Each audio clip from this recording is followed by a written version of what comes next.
Yeah, I started doing History Day since about 1994.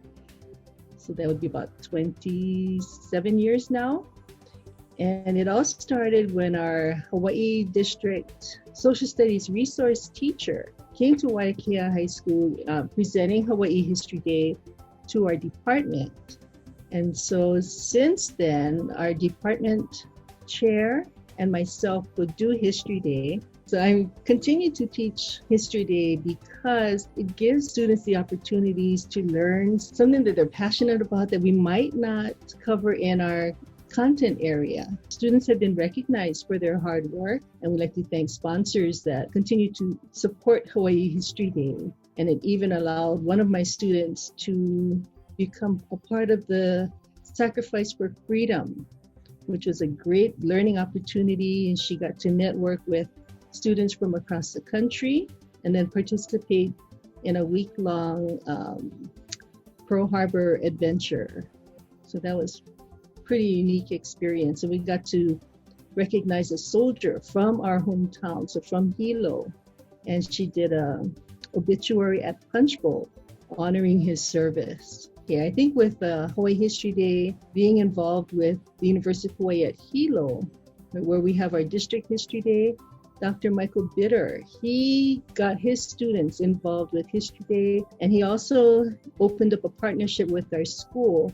So if any of our students needed help, his students would be able to, provide some advice and guidance through the research process. It opened up the library, Hilo Library, because before we could never use them as a resource, but because of Dr. Bitter, we're able to go into Hilo's library. And that was a pretty neat thing to do, because the public library is across town from us, whereas Hilo is right across the street. Because I do History Day with my freshman class, those that move on, they don't do History Day in social studies. So those that are passionate about history come back and do History Day on their own time. And to me, that is really special. This year, 2 other groups, student projects, are doing it as sophomores because their sophomore social studies teacher doesn't do History Day, so they want to continue, so they've come back and asked me for help with that. So that's pretty neat. And I'm hoping that even after retiring, some of the students do want to continue, so I said I will be there to help guide them through. Hilo is such a small town. Pretty much everybody knows everybody, or there's some kind of connection, and there's so much love for community within our town.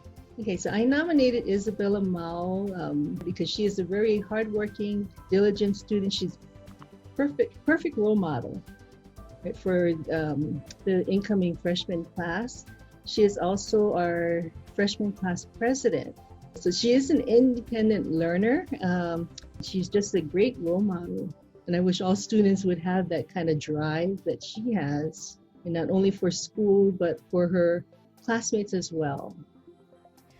I grew up in the Kea'au area, and I currently attend Waiakea High School. I'm doing my project on the 1986 Challenger disaster. I saw that Onizuka, a local boy, was involved in it directly. He was a very accomplished man. I think it kind of shows how far we've come.